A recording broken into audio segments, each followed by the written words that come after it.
What's up, y'all? This is Matt from surfcitytcg. I got an interesting one for you today. This is Deadpool trading card. Not an uncard, believe it or not. Deadpool is a 4-mana 5/3 legendary creature, mutant, mercenary, hero? Question mark? As Deadpool enters, you may exchange his text box and another creature's. And then his text says, at the beginning of your upkeep, lose 3 life. 3, sacrifice this creature, each other player draws a card. So, what? Yeah, if you're scratching your head a little bit, don't worry. We're going to talk through all things Deadpool, how this works, some specific rules, interactions. I'm going to explain everything as best I can. And then I'm going to talk through my deck list here, which tries to optimize Deadpool by making copies of him via Myriad and other red clone effects. So this is a really fun deck. It's a very interesting commander, very unique, and it can do a lot of really fun and cool things. So stay tuned, and we're going to talk through all things Deadpool. And then I'm going to run through some Mulligan practice, and then finally we'll end with a gameplay video. All right, so first things first, let's talk about what Deadpool's ability does exactly, and then we'll talk about how to abuse it, because that's what we're all here for, right? So let's have some fun. So 4 mana, and as he enters, this is important wording, we'll talk about why in a minute, we can exchange his text box and another creature's. So the creature you're exchanging with gets everything here, including the flavor text, question mark? Not actually sure about that. But they get everything else, including the as it enters, you may exchange, which doesn't matter because it's already entered. And it can't re-enter as Deadpool on their side, because if they were to blink it, then it just comes back as their regular creature. So the as it enters part that your opponent is getting in their text box, as far as I know, can't be relevant for them, really. Even if they play a clone copying that creature with the Deadpool text box, it's going to come in with the regular creature's text box. That is highly relevant for what we're doing in this deck, because we are playing a lot of clones, and you might ask yourself, as I did when I read this, well, if my Deadpool so let's say my Deadpool enters and swaps text box with an Esper Sentinel. Very good target, by the way, because your creature will retain its 5/3 power and toughness, but it will get Esper Sentinel's text box, which means now opponents have to pay 5 when they cast a non-creature spell or you draw a card. You know, Mystic Remora, eat your heart out. But this might beg the question, like, well, if I'm trying to play a clone, like, let's say I'm casting an Electro Duplicate, targeting my Deadpool with the Esper Sentinel text box, doesn't that mean that I'm not going to get Deadpool's enters as ability again? Which is a valid question. It's actually what I thought initially. I thought, well, if you want to play clones of Deadpool, you have to have him come in and not exchange his text box so that the clones can then come in as copies of his original text. That is actually not true. Shout out to Monarch437 in my Discord for explaining this to us and actually posting a link of a judge referencing how this works. So I'm going to flip over to my Discord and let's read it from there. Regardless of the swap text box, if you clone the creature, it is still cloning the original card, regardless of the swap text box. So knowing this, we can actually build this with a bunch of clones like everyone's suggesting, or Myriad, and not worry that when we create a copy, it's going to be copying whatever creature we copied and not getting this as it enters ability. And that's really what we want to be doing here, is creating clones of Deadpool and continuously swapping his text with our opponent's creature's text, leaving them with a bunch of useless cards that are hitting them for 3 damage on their upkeep. They're forced to sacrifice them. Everyone else draws a card. Fun, fun, fun. Let's talk through a couple of other rules questions before we get into the meat of this deck, because I think it's very important to understand everything about how this works before we can truly evaluate what cards might be good in the deck or why the deck might work or not work. Deadpool functions very similarly to how a clone effect works. So if you're familiar with rules regarding clones, you'll have an easier time understanding how Deadpool works, but don't worry, I'm going to explain all the little details that are important to know. And you're going to need to really truly, if you want to play this deck, you're really going to need to understand how these things work because opponents will not. Don't expect opponents to understand how this works, and it's not intuitive. So you need to, I feel, have a pretty firm understanding of how it works and be able to explain it, because otherwise you're going to get in a big argument and you're going to be like, I know it works this way, I just can't explain it. So make sure you feel like you fully understand. Maybe try explaining it to a friend and see if they get it. And then you're probably good to go to jump into a game. And it might be worth even having a rule zero conversation at the beginning, explaining how all of this works in advance, although that may put a target on you because it sounds scary. And to be honest, I don't think this is like the best commander ever or anything. So I don't think it's actually that scary, but I think if you rule zero it, it could be a little worrisome for opponents who aren't quite sure how this might impact their game. So just be cautious of that. The important things to know are that this is an ability that happens as he enters. It is not respondable at that point since it's not a trigger. There's a difference between text that says as so-and-so enters versus text that says when this enters, comma, blah, blah, blah, blah, which is like a normal ETB. That means like upon resolving and hitting the battlefield, it creates a triggered effect that goes on the stack. That's not what's happening here. This is, as it enters, it does it.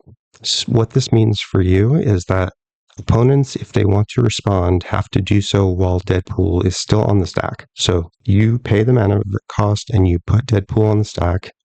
Opponents all get priority to do something. If they all pass priority and Deadpool resolves, then you get to swap text boxes with something and they have no chance to respond anymore. So if opponents want to do something before Deadpool swaps the text of their card, they have to do it while he's on the stack. Let's use a real-life example of how this might work. My opponent has a Steve, Sakura Tribe Elder, and I want to swap text boxes with it. Opponent doesn't know this, right? There are other juicy targets on the board, and my opponent thinks, oh, he's never going to touch my Sakura Tribe Elder, and if he does, I could just sacrifice it in response. However, if they don't understand a card fully, they don't realize that as soon as they pass priority with Deadpool on the stack, he enters, he can swap with Steve, he's got Steve's text, their Steve has Deadpool's text, they have no opportunity to sacrifice it at that point.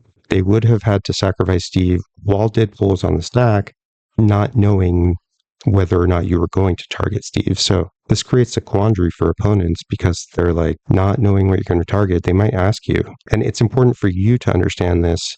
Don't rush to declare what you're targeting because that is going to prompt opponents to do something potentially. You don't want to be sneaky and try to get around it, but you should make sure that they understand how this works and that you take your time resolving Deadpool. So put him on the stack, ask your opponents if they have any responses. If you feel like they don't understand how it works, I would take a moment here and explain that if they pass priority with him on the stack, you're no longer going to have a chance to respond.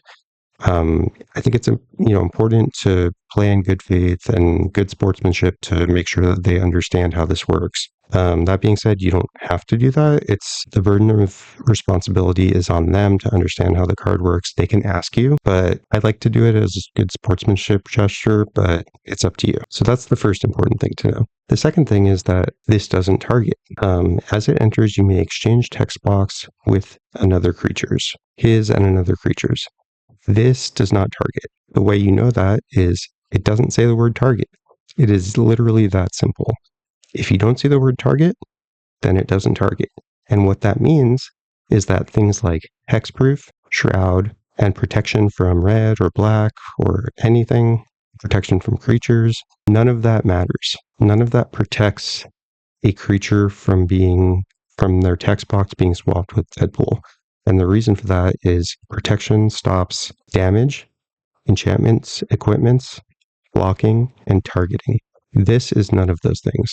It is not damage, it is not enchantment or equipment, It is not blocking and it is not targeting, as we just discussed. So can Deadpool come in and target an Auriok champion wearing a Swiftfoot boots? He can. He can come in, exchange text boxes with that Auriok champion wearing Swiftfoot boots. Fascinating, right? Same goes for clones, by the way. If you play any clone effect that can target an opponent's creature, it can target, again, it doesn't target. It can clone something wearing a Lightning Greaves or Swiftfoot boots because it does not target. Those are the three critical things to know about Deadpool in terms of rules. Number one is that clone, well, let's make that number three.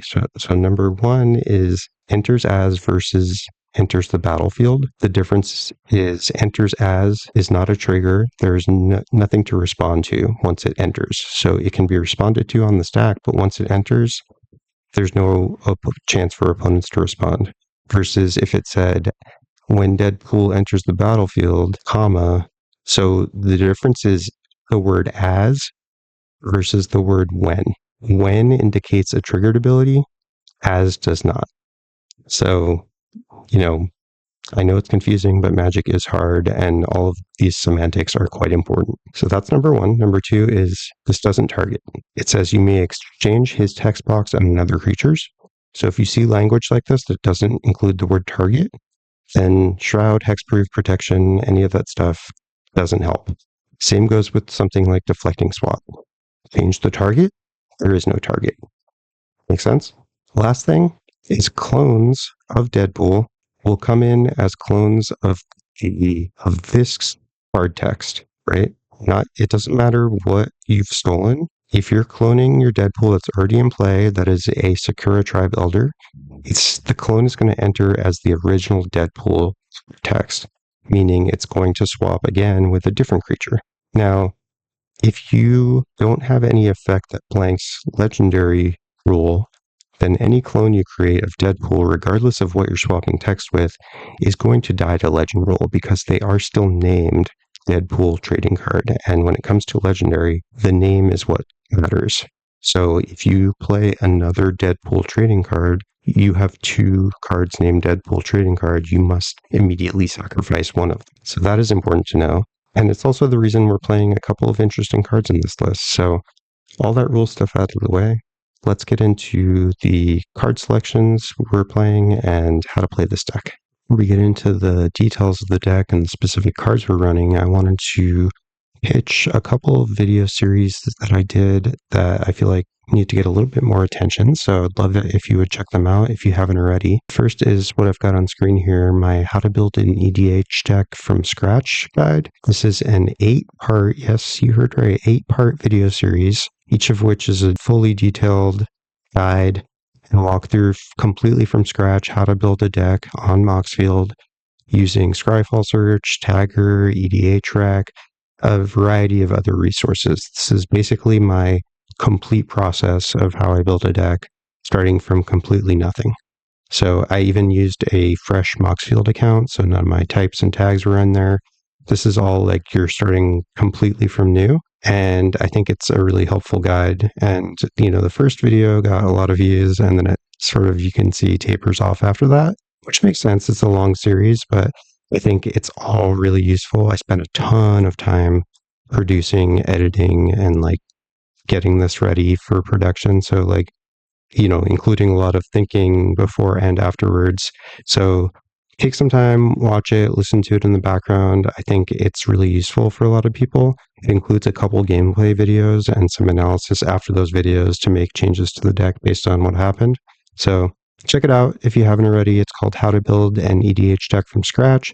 It's also in the ending links of, if you watch any of my videos, wait till the end. It pops up some suggestions, and I always put this one in the suggestions. So check it out, please. The other one I'd recommend, and you can find these all if you look at my playlists on YouTube, is the Surfies.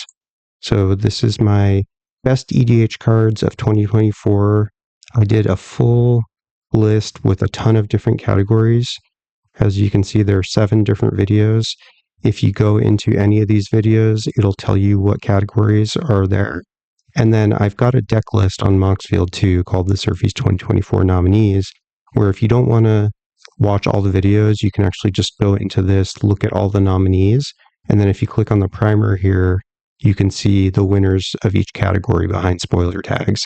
So this is just my opinion. I did my best to pick the card, and there were tons of good cards in 2024, so it was hard to decide, but I think you'll find this really helpful, even though it doesn't include any of the new cards that have come out yet this year.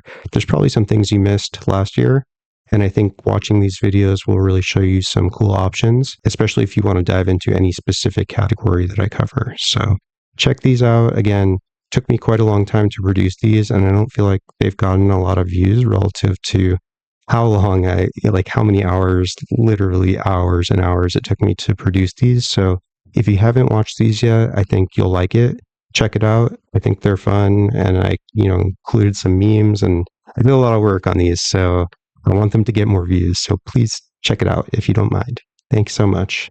And back to Deadpool. All right, so now that we know how Deadpool works, mostly, obviously it just takes some playing with it to really understand how this card works, but it's important to understand all those specific rules before we talk about anything, because they're all very important to the decisions we make in terms of what cards we're playing, right? So what I want to start off by doing is flipping over to my types and tags in Moxfield. You can do this by going to the deck list, which I will link in the description below, as always. And if you switch from grouping from type to types and tags, then you'll see all of the custom categories and tags that I've added. And we're going to go through this way to understand what the deck is looking to do. And I'll sort of talk about the game plan as we go. Actually, let's start off by talking about the game plan. So this is a 4-mana commander, right?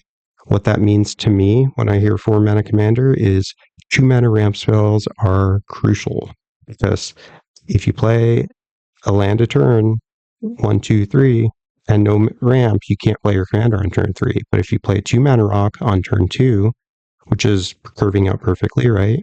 First turn land, second turn land, mana rock, arcane signet, what have you, whatever you want. There's tons of 2-mana rocks, right? We'll go over those in a sec. And then all of a sudden we can play our commander right on turn 3. Now, the interesting thing about Deadpool is you don't necessarily want to play him as soon as possible. I think typically you will, because the goal is that the person sacrifices the copy or the thing that you blanked, and you get to draw a card, and then we start copying Deadpool, making copies of him, blanking other stuff. Maybe someone kills him, we have to recast him, but in the meantime, we want to get as much value from him as possible, and the sooner we have him down, the sooner we can start copying, blinking, whatever. So I think in general, you want to ramp out with a 2-mana rock and then play him on turn 3. And what I would do is identify, I always recommend that at the beginning, and forgive me if this sounds obvious, but I see players not do this all the time. And if you find yourself guilty of this, just correct and start doing it, is read everyone's commander. Even if you have an idea of what it does, but you're not sure about some little things, those little things often matter quite a lot. Oh, I thought that had trample and it didn't, or I thought that had flying and it didn't. I thought that had reach and it didn't. One great example is Shelob, Child of Ungoliant, which is a favorite deck of mine. I don't play it that much anymore, but I used to play it a lot. And people think all the time that he has reach, and he doesn't. It's a giant spider, but it doesn't have reach for whatever reason. So I guess they felt it was already too pushed, which is valid. But my point is, even if I think I know what every commander does, I always take a minute and just read all of them again. I find it is never a waste of time. So, if you find reading cards to be a waste of time, Magic's probably not for you. Just being honest here. So take a minute, read all the commanders, and then especially with Deadpool, you really want to understand what they do, because you want to know which one might be ideal for you to steal the text of, right? So it's hard to do a Deadpool guide without knowing the opponents against whom you're playing. But I think it's just really important to, every time a creature comes down, analyze it as a potential stealable target. Some of the best ones are going to be ones that care about having a higher power, but aren't necessarily high power themselves. Some examples are Esper Sentinel, which I mentioned already. Polywog Prodigy is another good one.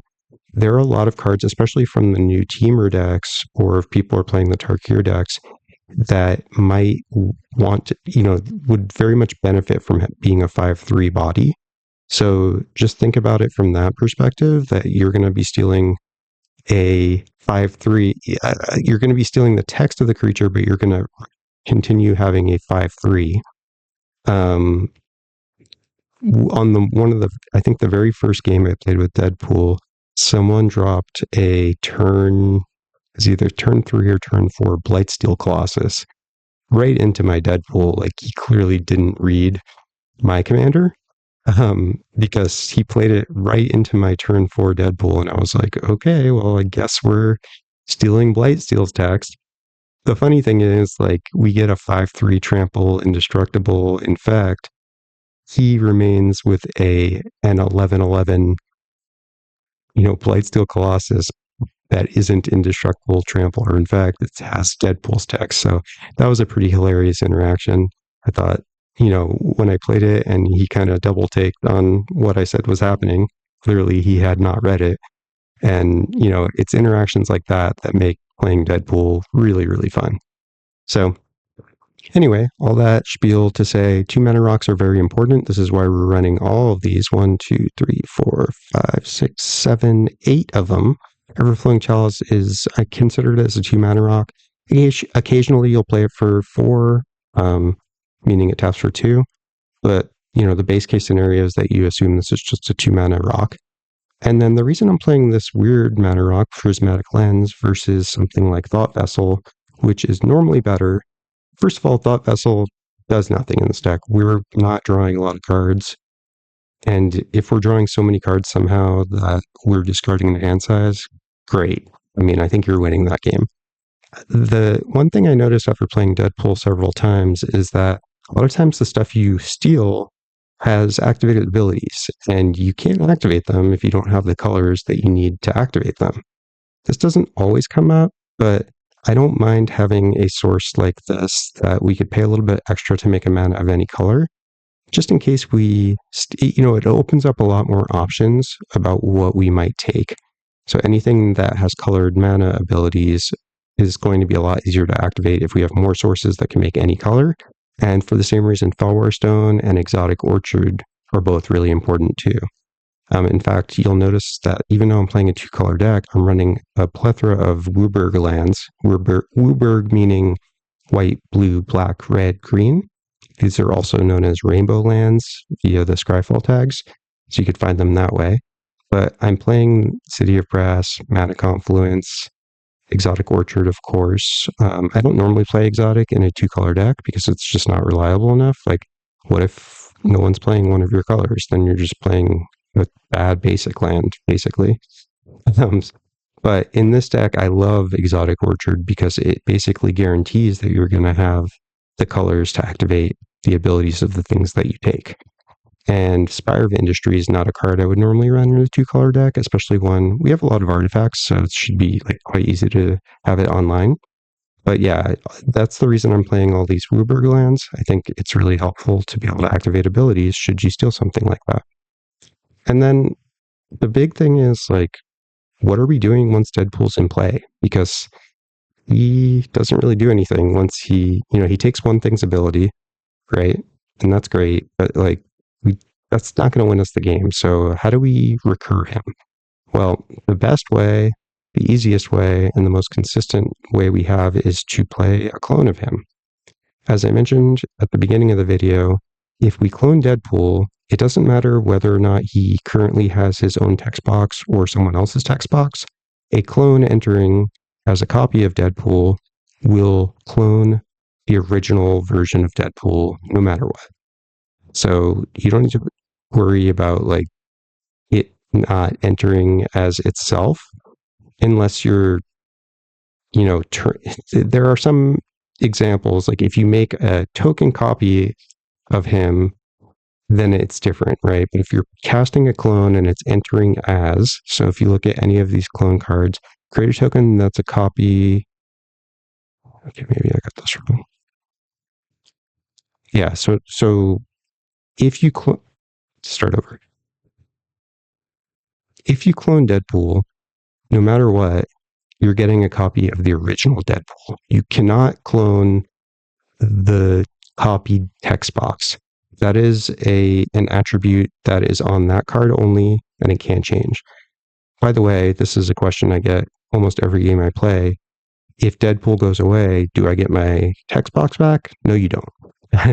You never get your text box back unless you blink your creature or have it go to the graveyard and reanimate it. If it gets exiled and comes back, it will get back its text box. If it gets phased out, it keeps text box, as far as I know. Correct me if I'm wrong, please let me know in the comments, but I'm pretty sure if it's phased out, it keeps its modified text box, the one that Deadpool messed with.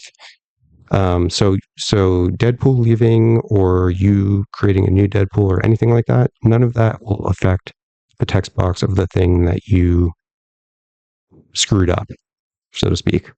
So we're playing all of these ways to make token copies of Deadpool, because even though he's legendary, casting a Molten Duplication on him is going to give us a copy.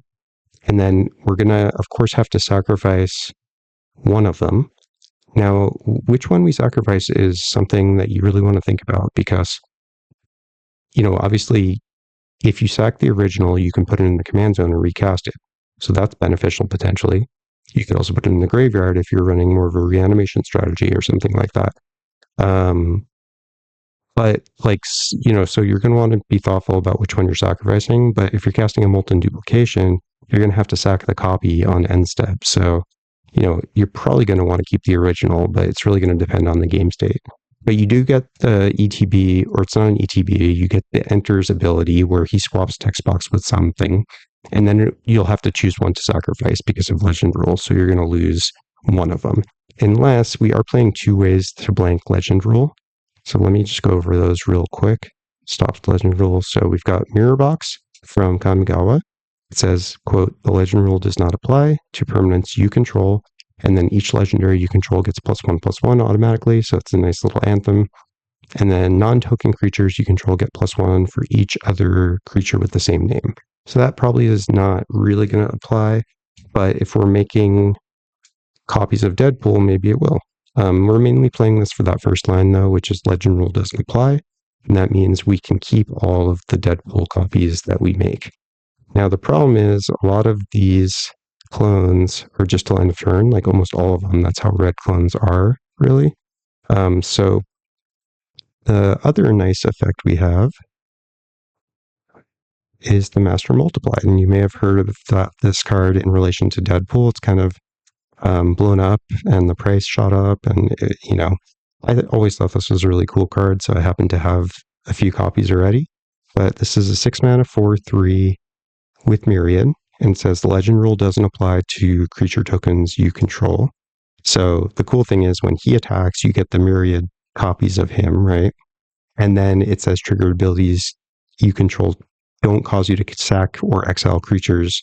So any things you made like myriad copies or clones that we made with any of these clone spells are going to stick around if we've got the Master Multiplied in play. So really, really sweet card in this deck. Something that is going to be hard to keep on board. Opponents are going to want to remove it. But if you start making copies of it with the myriad ability, it starts to be more and more problems for them to deal with. Multiplied problems, if you will. LOL. Lol. All right, so we're cloning. That's one thing, right? We know what we're doing with that. We're also blinking and flickering. And we all know Rakdos is so good at blink and flicker, right? Just kidding. We're terrible at blink and flicker. That doesn't mean we can't do it. Look at all these sweet artifacts that can blink and flicker. Voyager Staff. 3 mana, blink something. Hey, not bad. Not the best rate, but, it'll work. We get to blink Deadpool once. He's going to lose all of his original text, and he'll enter again as a copy of something. Sword of Hearth and Home. This is the white and green protection sword. It gives 3 mana, +2/+2 protection from white and green. It's got equip for 2. And when the equipped creature deals damage to a player, we can exile a creature we own and search for a basic land. They both enter the battlefield under our control. So the wording here is pretty weird, but basically what is happening is you're exiling a creature and it's going to come back along with the basic that you search for from your deck. So that's what sort of Hearth and Home is doing. We can keep blinking Deadpool. This is like a little weird in this deck because we're only running 12 creatures. So ideally you want this on something that isn't Deadpool, because if he's wearing the sword and you blink him, then he's gonna, like, the sword's gonna fall off.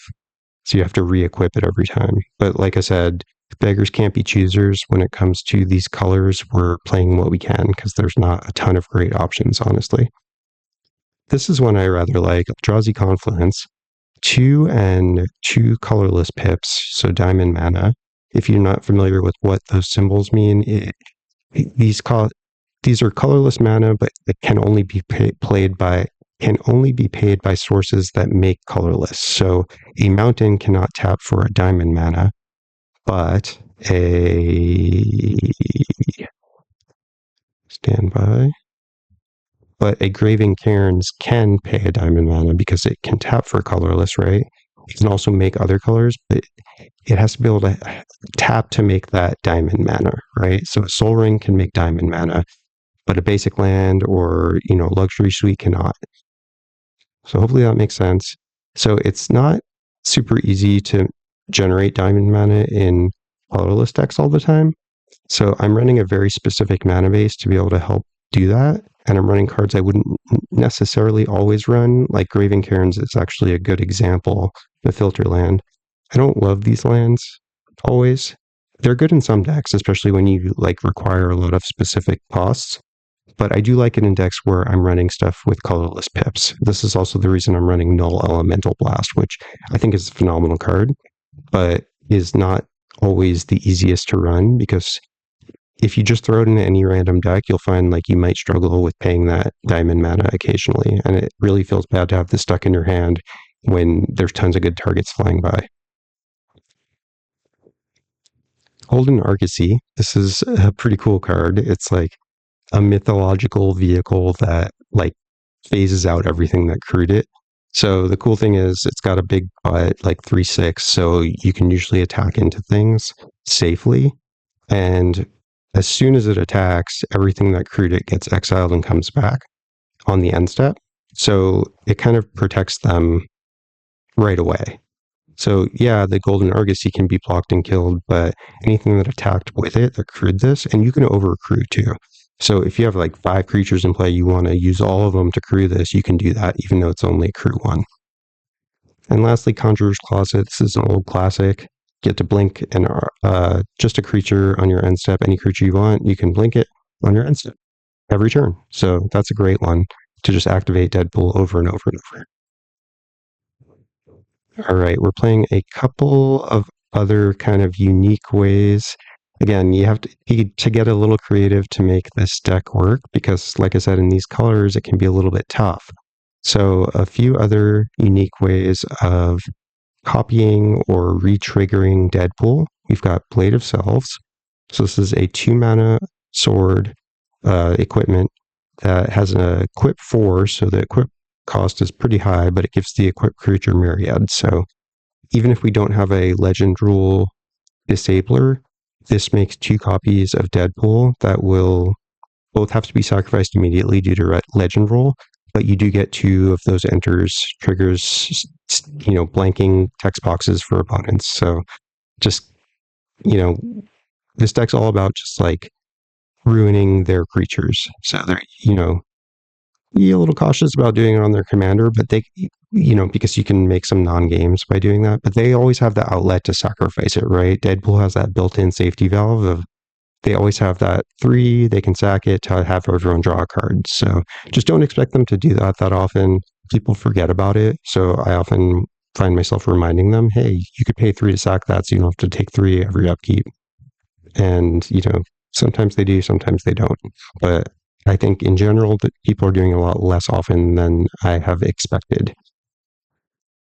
So we've got the One of Ninjutsu card, Nashi Moonsage's Scion. This is a 3 mana 3/2 with ninjutsu for 3 and a black. If you're not familiar with ninjutsu, this is a Kamigawa mechanic that says if you have an unblocked attacker, this happens before damage. So if you attack with Deadpool or any creature, and opponent says no blocks, I declare no blocks, then you've got this opportunity when you have priority to ninjutsu in a creature. You say like, haha, just kidding, like this thing's hitting you, like a ninja. Get it? Ninjutsu? Eh? So then Nashi is attacking and you bounce Deadpool to your hand. That's the idea. We can put Deadpool back in your hand by playing this card. There is a land. We should add that land. I may need to edit this, but like that reminds me, I didn't remember to include this, but I believe that there's a land that puts your commander back into your hand. Let's see if we can find it using Scryfall search. So I don't remember the name of it, but I know it's a land, so we're going to type land. And then I think it says like return commander hand, something like that. Let's see if that works. Hey, thank you, Scryfall search. Look at that. Sanctum of Eternity. And it makes a colorless, which is helpful in this deck. Return a commander you own from the battlefield to your hand only during your turn. Perfect. This is exactly a card that we want in this deck. So I'm glad I took this minute to look for this when I thought of it. And that's how you do it. So I guess we also have to figure out what we want to cut now. So let's tag this too. By the way, if you're wondering why I put a Z on my lands, it's just so when I have sorting on types and tags, it puts all the lands at the end. So a little bit of a silly reason, but it's the only way I found to do this efficiently. Let's do rescue. All right, so what are we cutting? Spymaster's Vault might not be great in this deck. Let's cut Spymaster's Vault. Okay. So back to what we were talking about, which was ninjutsu. So yeah, this is there to just be able to pop Deadpool back into our hand. So not the most efficient way to do it. You don't have to run this. You could run any ninjutsu card here. You could also play, I'm going to talk about some things I'm not playing near the end of the video. One of them is, at least as of this moment, is Cloudstone Curio. So like when you play a creature or a non-artifact permanent, you can bounce a permanent of that type. So this is a combo-rific card, and it's pretty scary across the board from you, but if you kind of explain, like, I'm playing this just to bounce my commander and be able to replay it, I think people get a lot less worried. So if you want to play this card, I'd recommend kind of giving that caveat when you play it. Otherwise, someone like me might be a little freaked out if they saw that across the board from them. All right, let's talk about what else. Okay, so let's quickly go over the sack outlets. I'm playing all three of the land-based sack outlets, the good ones. There are some others, but these are all free, and they're all quite good. This is here mainly to just be able to put Deadpool back into the command zone and be able to recast him. And it's certainly not the most efficient way to do that, but sometimes you're just going to want to. So that's why these are here. And then Saw in Half is one of the Deadpool cards that came in the secret lair. So this is sweet because you can kill your Deadpool, make two of them. You're still going to have to sack one to legend rule, but you're getting two more ETBs, and you get to put him in the command zone or the graveyard to be able to recast him again. So pretty sweet card in this deck. On the same token, we're running one of my favorites, Come Back Wrong. This is such a sweet card. I love the name. I love the art. I love everything about it. And this is a great deck for it because you're normally going to want to use this on other people's creatures, especially commanders, because they can't, the way this is worded and the way this works, they can't stop you. Like, they don't get to put their commander in the command zone because there's no pause. The creature's destroyed, and then it does hit the graveyard. They can't stop that. But then it's immediately returned to the battlefield under your control before they can do anything about it. So if you're able to like stop that last sentence, the sack at the beginning of the next end step, then you get to keep it, first of all. But that's not why we're playing this card. That's just an interesting little side note. Um, the real, and by the way, the only way to do that really is to play a card like Sundial of the Infinite, because then you wait till the end step where this trigger goes on the stack and you end the turn. If you end the turn earlier, like before the trigger happens, the trigger still ends up going on the stack and you'll have to sacrifice it. So the only way to make that work is to wait till the trigger goes on the stack. That causes you to sacrifice it, and then you respond by activating Sundial of the Infinite. But anyway, we're off on a tangent. We're just running this to re-trigger Deadpool. We're sacrificing him basically and having him re-enter, and then we get sacrificed again. And that's all we're trying to do, is just trigger Deadpool over and over and over until our opponents are miserable and ready to scoop, or have taken so much damage from the 3 a turn that they're just dead. All right, let's talk about what I have in token makers, because there's a few things in here that I haven't mentioned yet. So we'll start off with Abyssal Harvester, possibly my favorite card of the year. Absolutely in love with this card. I run it in almost every black deck. It's just incredibly good. You don't even need synergy with it. It just creates such problems and headaches for your opponents. So play this card if you haven't, because it is fun. So fun and insanely good. But in this deck, it's great because we can do 2 things. We can make tokens of the creatures our opponents are potentially sacrificing because they don't want to be taking 3 damage a turn. So that's like fine. But what we can also do is when Deadpool dies, because opponents are sick of it and they kill it, or we sack it, let's say we cast Come Back Wrong on our Deadpool. It's going to die. It's going to come back. And then what happens? At the end of the turn, it's going to get sacrificed in our end step, right?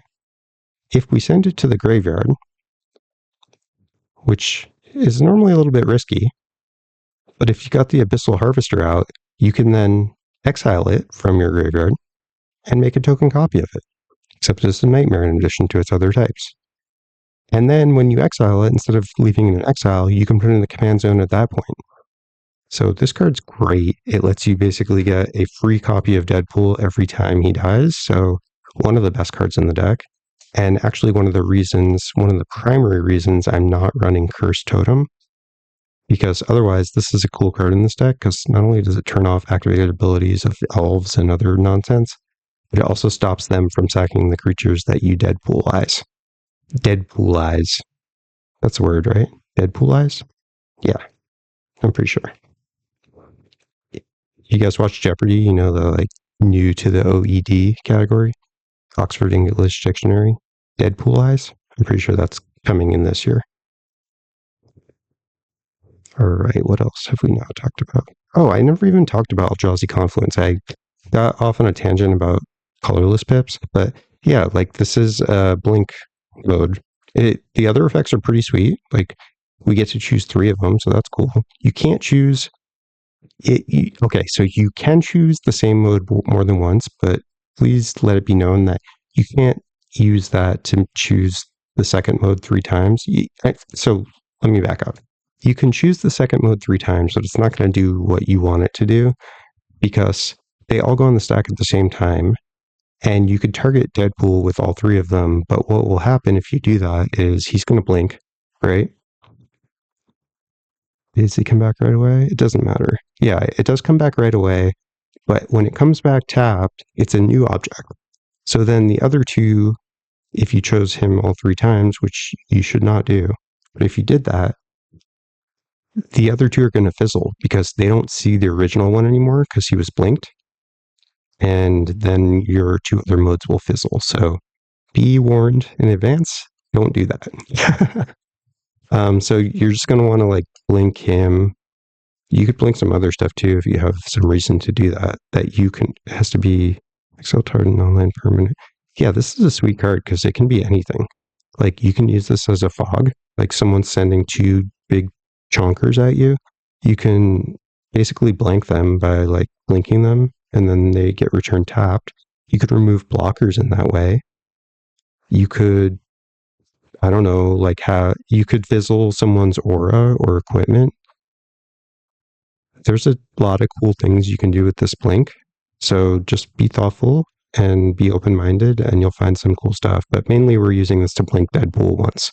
And then the other two modes you choose are up to you given the circumstances. Flame Shadow Conjuring is sweet. We could pay 1 red to make a copy every time we play Deadpool and any other creature, but we're mainly going to be using this on Deadpool. So he costs 1 more mana, but we get 2 of him every time. So that's a cool one. Sadly, we can't run something like Panharmonicon, which doubles ETB triggers, but as I've previously mentioned, Deadpool is not an ETB. Roaming Throne will not work here either because there's no trigger to double. The only trigger that would be doubled is if you had a non-text box changed Deadpool, and then you could take 6 damage on your upkeep if you wanted. So that's a thing you could do. Probably don't recommend it, but, to each their own. Helm of the Host, great one if you get it going. Good luck with that. You play a Helm of the Host, people are like, what? Kill it, kill it, kill it, kill it, kill it, kill it. So I'm begrudgingly playing this card, but I don't think it's that good. If opponents don't remove it, it's sweet. You're going to make 2 extra Deadpools every turn. But the worst case scenario is that you pay 4 for it, and then the following turn you pay 5 to equip it. And opponent's like, all Swords to Plowshares Deadpool in response. So then you're out 5 mana, and that's pretty rough. And then Deadpool costs 6, so play this with caution. It's a commitment, that's for sure. And, I am running Cabal Coffers and Urborg in this deck, along with a couple ways to find it more easily, because this is a very mana-hungry deck. I've got Urza's Cave and Expedition Map to both help find either Cabal Coffers or Urborg Tomb of Yawgmoth, so that we can generate lots of mana. So, in case you're not familiar with this combo, Urborg turns everyone's land into a swamp, in addition to their other types. So not just yours, everyone's lands are now swamps. And then, since all your lands are swamps, including now this Cabal Coffers, this taps for quite a lot of mana, right? Basically, it costs 2, but you're going to make 1 black for every swamp you control, which is each one of your lands. So very classic and infamous mono black sort of combo. Big mana really helps this deck get going. So if you want this deck to be a little bit more consistent and powerful, I'd say run more tutors and ways to find these pieces, because that's going to help you keep things moving and actually be able to pull off some fun stuff like Helm of the Host, which is actually pretty difficult to do otherwise. Jaxus the Troublemaker. It's just a repeatable effect that we have to discard a card, but we get to make a token copy of stuff, and we get to draw a card when the creature dies, so we're getting our card back anyway. So really cool one, very powerful card that can copy Deadpool every single turn, and that's what we want to be doing. Molten Echoes, this requires us to choose a creature type, so I actually have not looked in to see if we have any other matching types with Deadpool, so let's take just a quick moment and do that. So Deadpool has 3 types by default: Mutant, Mercenary, and Hero. I'm guessing Mercenary is going to be the one that we have the highest chance of matching. And by the way, I'm sure there are some Outlaws of Thunder Junction synergies that might be useful in this deck because it cares about mercenaries. So if you look up Outlaw cards, you might be able to find some cool stuff and build the deck in that way. I'm going to switch to subtype to see if we have any of these types. So they were, again, Mutant, Mercenary, and Hero. So Hero, we have none. Mutant, we have none. Mercenary, we have none. Excellent. So I'd recommend choosing the one that's going to intimidate your opponents the most, because we don't have any other creatures that match any of the 3 types that Deadpool has. So just choose one and go with it. Ortheon, sweet card. Shot up in price recently because of this deck, so sorry if you don't have one, but really cool card. 2 and tap, make a token, get sacked. Great, that's what we're going to use most of the time, but man, if you get to that mana, 9 to make 5 copies of him. So cool. Really sweet card. And the Master Multiplied, which we already talked about. So I guess I want to end by just talking about a little bit more about the deck's game plan. Obviously, you know that we're playing Deadpool, we're blanking opponents' creatures, but how are we actually winning? And how are we, like, not dying to valid questions? So I think, in general, the game plan for this deck is going to be ramp a lot, because, as I mentioned, this deck's very mana hungry. We really want to develop a draw engine or get something online that's going to be a consistent source of card advantage. So we don't have that many, but they're all very good ones, right? Black Market Connections, phenomenal. Gives you a mana and card advantage starting off really early, which is great. Phyrexian Arena is a classic, still a good card in my opinion. The One Ring, I don't think we need to extol the benefits of this card. It's quite obvious, right? The Speed Demon, this is a new one from Aether or Drift. It's a 5/5 for 5, flying flample. It's got Start Your Engines, which means as soon as you play it, you start your engines, you're on speed 1, and then every turn starting immediately that an opponent takes damage on your turn, or loses life rather, you go up a speed. So if you play this and then attack someone with Deadpool, then they're taking damage, you go to speed 2, right? Max speed is 4, and at the end of your turn, you're going to draw a card and lose life for each speed you have. So even if you can never get up to speed 2, 3, or 4, you're still going to be drawing one, losing one every turn. And this is a 5 mana, 5/5 flammable. So you can't argue with that. Really good card. And then Rakdos, Patron of Chaos. This is an underappreciated card, I think. This card is really good. It's 6 mana for a 6/6 flying trample. Great rate. Very powerful. And then at the beginning of your end step, target opponent may sacrifice 2 non-land, non-token permanents. If they don't, you get to draw 2. So I don't love playing an effect that can allow opponents to sacrifice things for value. This is the reason I'm not running a card like Braids Arisen Nightmare, which is normally a fantastic card that I like to run in black decks because it's such a powerful draw engine. This, on the we don't want to give opponents, like with Braids, an easy way to sack the poison creatures that they have, right? Because they probably are going to want to be doing that and then stopping you from drawing. But given that this one is targeted, like you're targeting an opponent, so there's almost always going to be an opponent who doesn't have a Deadpoolized creature, and you could just target them. But even if you do target an opponent with a Deadpoolized creature, and they sack that, they still have to sack another non-land, non-token permanent, and that's not something that people are going to want to be doing. I've never had anyone pay this cost. I've always just drawn 2 cards on end step every turn when this is in play, and that is quite good. So get a draw engine out. Consider playing a board wipe before you even land Deadpool for the first time. Sometimes it is worth it to just spend some time setting up, like a mid-range deck, ramp out, board wipe. We have 7 of them, right? Some of them are not so consistent, like Not Doom. But, we've got 6 other phenomenal board wipes here. So mulligan for a board wipe and just plan on doing that, unless you're against a bunch of like non-creature decks. This is going to be the way to play in general. It's like land a board wipe and then start your game plan, and you're going to be a lot better off. So that's basically it. This deck is really fun. Let's talk about win cons. So I'm running a couple of ways to kind of just win the game, and also potentially like help us if we're in a situation where we're taking a lot of damage. So Exsanguinate is a classic black win con and also like stabilization tool. Everyone's going to lose X. We're going to gain 3 times X, assuming that there are 3 opponents. So really good card. Sometimes you just play this for X is 4 to gain 12.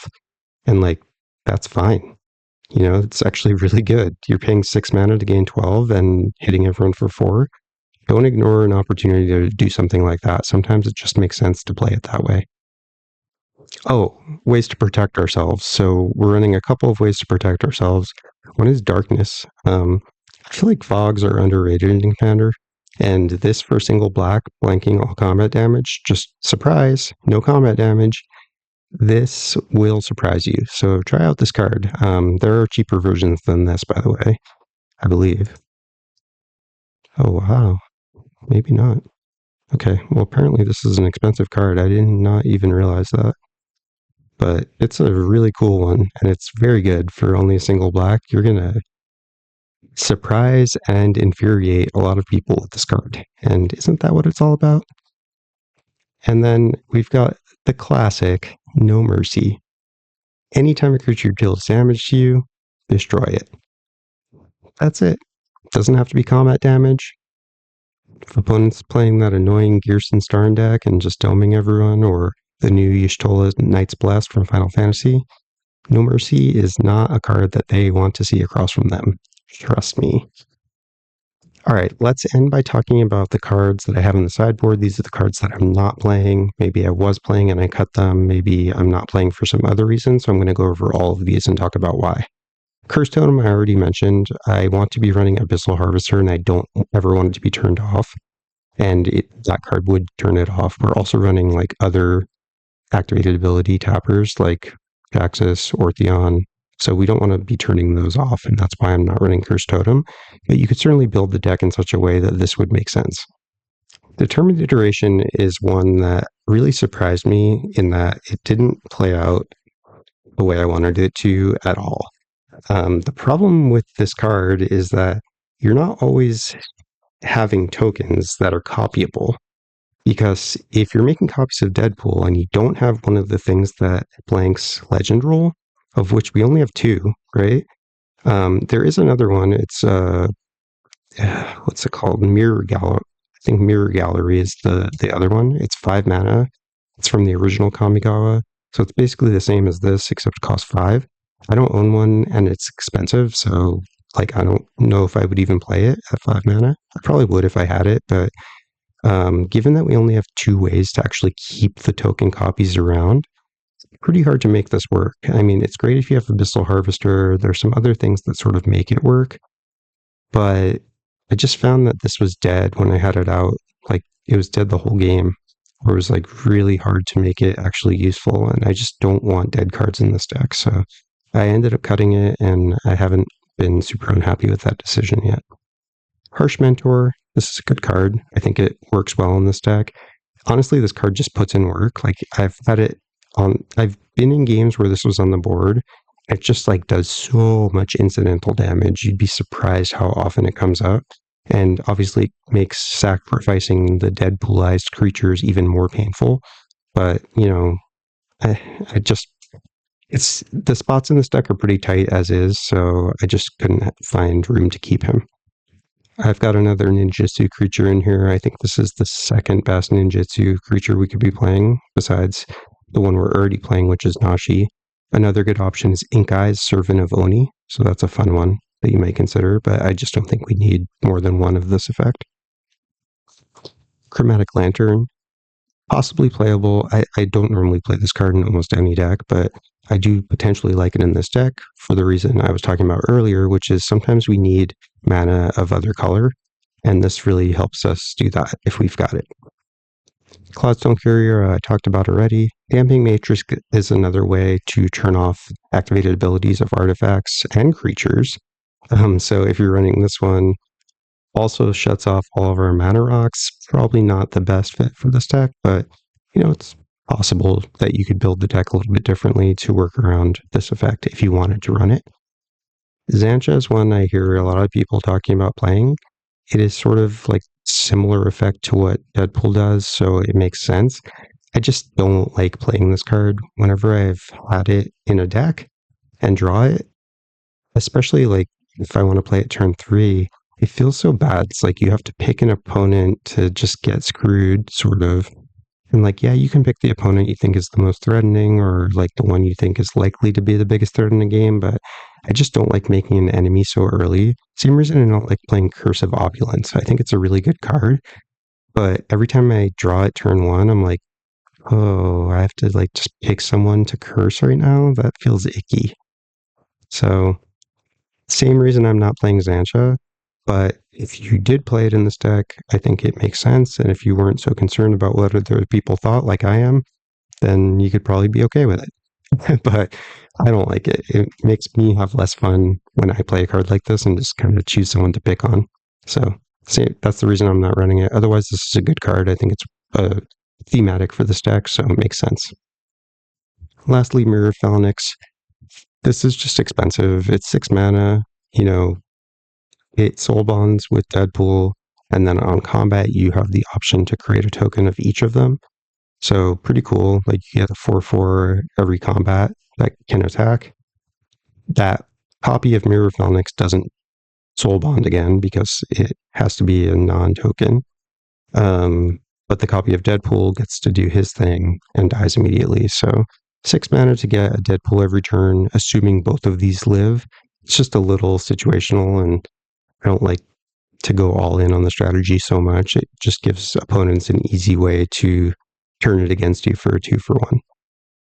So that is it. I'm going to run through some Mulligan practice, but before I do, I just want to thank you for watching, first of all. Ask you to please like, subscribe, and drop me some comments. I don't get a ton of comments on my YouTube videos. It's getting to be a little bit more now, but I'd love to get more comments.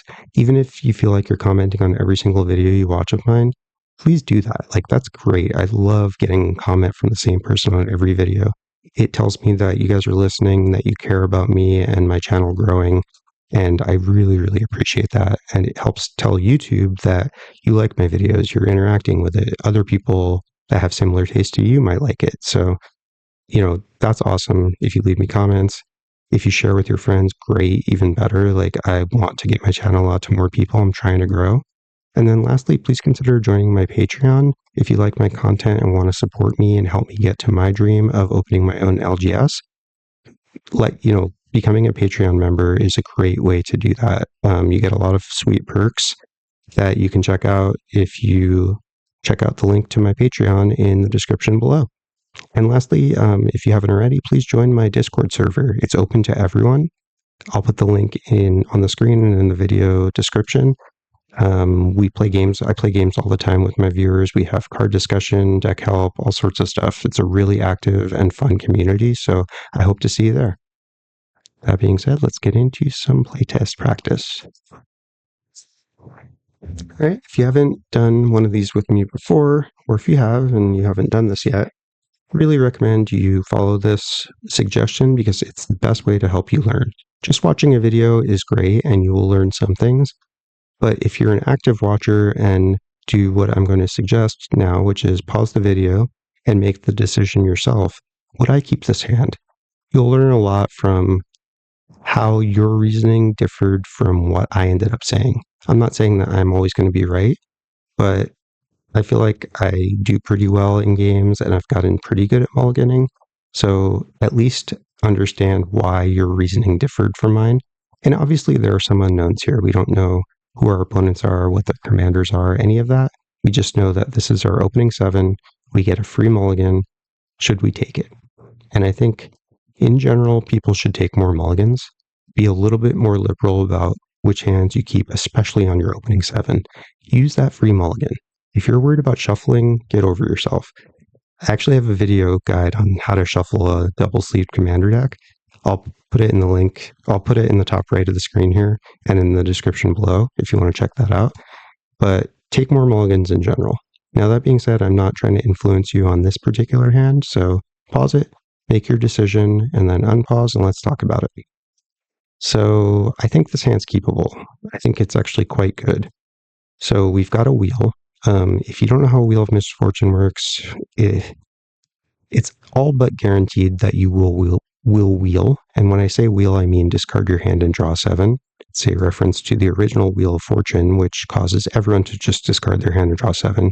This one gives everyone the option, and it creates a bidding war, basically. It's not a war. Everyone's going to bid one number in secret. Whoever bids the lowest or tied for the lowest is going to keep their hand. So if you don't want to wheel, and if your opponents don't want to wheel, all you have to do is bid 0 life, and you're guaranteed not to wheel. If you do want to wheel, then it gets a little stickier because everyone has the option to bid a number, and whoever is the lowest. So let's say all 4 players want to wheel, right? Now it becomes like, who is not going to bid the lowest? You don't want to be the lowest, right? Because if you're the lowest, you're not going to wheel. So if I bid 3 and opponents bid 4, 5, and 6, 3 is not going to wheel, 4, 5, and 6 will. Now the person who bids 6 is also going to take 6 damage. So that's the rub. That's how this card works. You want to bid as high as you're willing to, without taking the damage ideally. But if you really want to wheel, sometimes you just bid a really high number to ensure that you're going to wheel. So I'd say in general, if you have some life to spare and you really, really want to wheel, if you bid something like 7, 8, or 9, you're pretty much guaranteed to get it. I was in one game once where 6 ended up being the lowest, but that was the highest low number I've ever seen. Most of the time, at least one person will bid 0, and a lot of times people will give away what they're doing. And if they do that and you trust them, then you can just bid 1 and you're fine.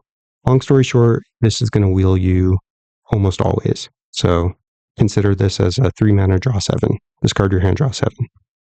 Now, opponents are going to get to do this too, so you want to be cautious of that, because giving everyone a fresh hand of 7 can be really dangerous.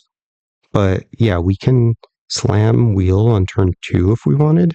I don't know if that's, or no, not on turn 2. We'd have to play the mana rock on turn 2, and then we could slam wheel on turn 3 if we wanted. Probably not the best to do that, but it's an option. If we drew like 2 more land, I might consider doing that, because then we just have a handful of land, nothing else. But yeah, this hand's great. Like, we could play turn 3 Deadpool by playing Chalice on 2. We've got a blink. We've got gas. Beautiful hand. Let's play it. Okay, and we got more gas. So this means like even less likely to want to cast this now. Might just hold this till late game at this point, as the hand is looking. All right, so let's drop a land. Doesn't really matter. Next turn. Other land. So what do we do here? We can Knight's Whisper, but we're going to have 8 cards in hand at that point, so I think we just drop the Chalice on 1. Next turn. All right, so here, it's hard to playtest this deck because you don't know what opponents are doing. We could drop Deadpool here. If we weren't ready to play Deadpool, we could Helm of the Host or Knight's Whisper. I think I'm just going to start over and we're going to talk about more about opening hands than actually playing them out here, because the Mulligan decision initially is going to be the most helpful for a deck like this where we can't see what's happening in the actual game. All right, so pause it and tell me, do you keep this opener? Ooh, this is a tough one. We've got 1 land that cannot tap for mana. Not ideal. We've got another potential land. So this, on the backside, if you're not familiar, is a land that can enter untapped if we pay 3 life. So we do have 1 black. We could turn 1 Dark Ritual into the whole Signet. I don't know if that's actually good, but it is something that we could do. And then the following turn, we'd have 3 mana. This still doesn't make any mana. I think we can't keep this hand, because if we draw 2 or 3 non-lands in a row, we're just completely out of the game. And is that better than taking a second 7? Hell no. This hand is, if you were anywhere close to saying that this is a keep, you need to rethink your mulligans. This is not a good hand when we have a free mulligan right now. I would not keep this on a second 7. I would not keep this versus going to 5. That's how bad I think this hand is. So let's see another one. All right, pause it. You keeping this hand? Unfortunately, I don't think so. 1 land, nothing to do, right? Our cheapest spell is 3? I don't think so. All right, this is going to 6. What the fuck? Can we get more than one land hand? This is not keepable. We're going to 5. We got another 1 land hand. Okay, so this is our 5. You know, sometimes it do be like this, and you just have to deal with it. Is this better than going to 4? I think so. We have the Talisman, right? If we draw land, we get the Talisman down. We could Vandal Blast like a Soul Ring at that point, which we should do, because we have to slow people down if we have a hand like this. And then, yeah, we just have to play off the top. This is a rough hand. I think, I don't know, it's probably like really close between keeping this and going to 4. I just think we have so much better hands available than this. Any hand with like the One Ring or Phyrexian Arena or like Black Market Connections is just like, I don't know. I guess we keep this first going to 4. because we've got a land, we've got the chance to play Talisman, so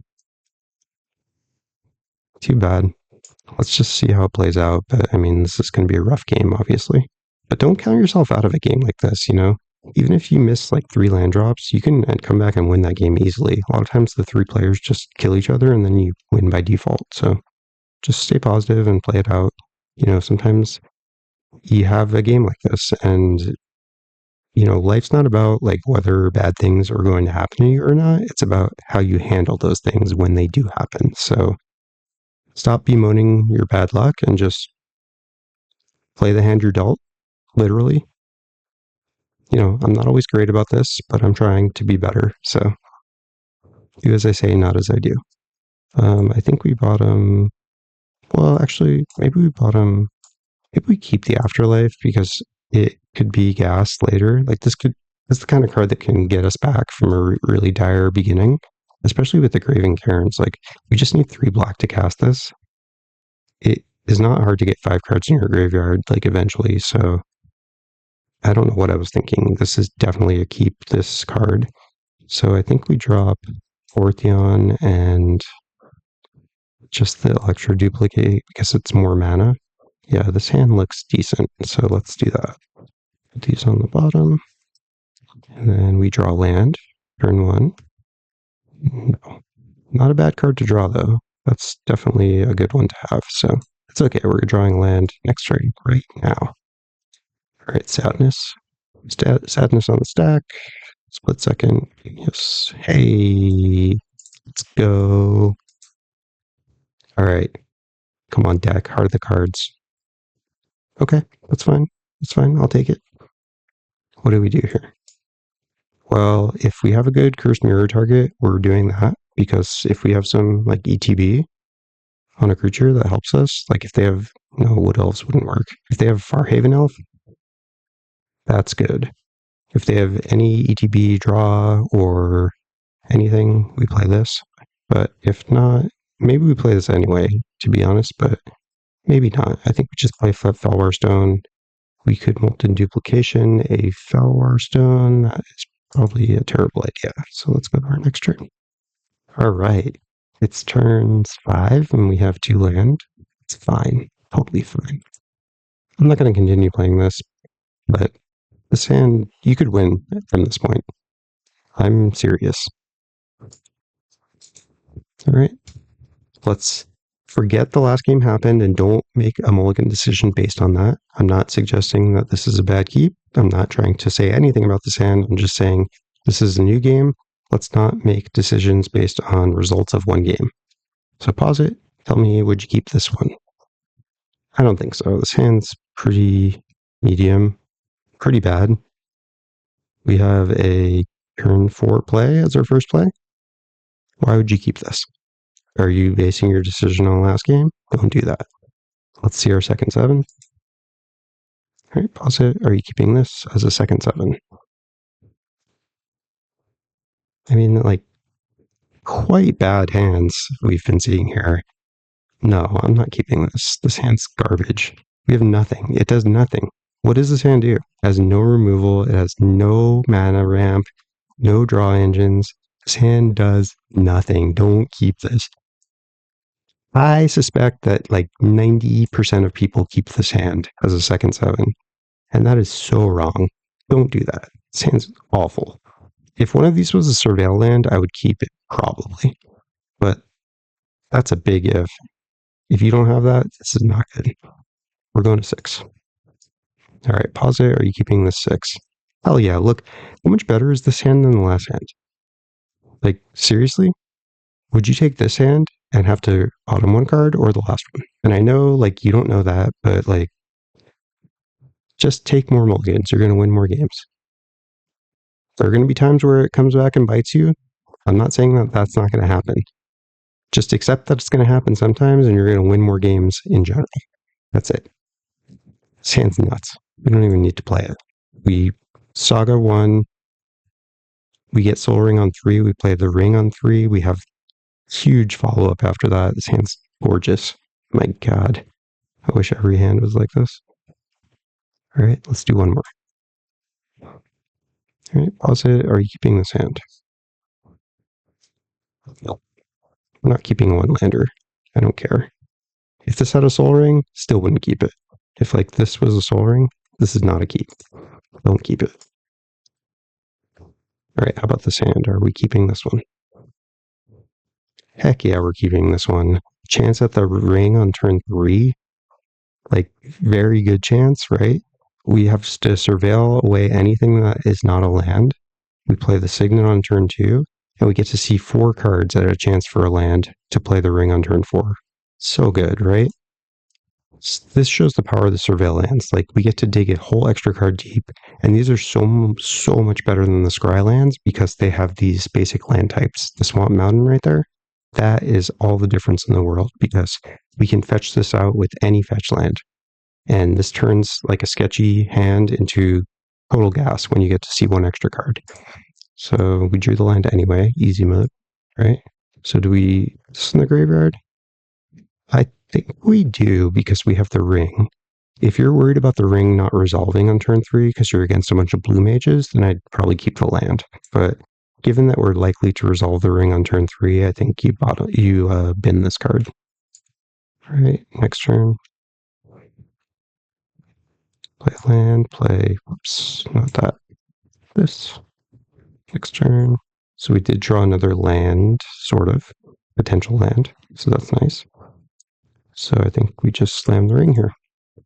We could draw a card immediately, but there's not any major reason to do that. I don't think we're running like Lotus Petal. If we were, we don't even want to play it because Lotus Petal can't even cast this. So I think we draw. Well, if you're worried about like, Notion Thief or something, I guess you could, or Bowmasters, you could draw. Next turn. Yeah, from here it's play Deadpool, copy Deadpool, counter some stuff, Nashi, Deadpool back to your hand, and you're good. Thanks for watching, everyone. Enjoy the game.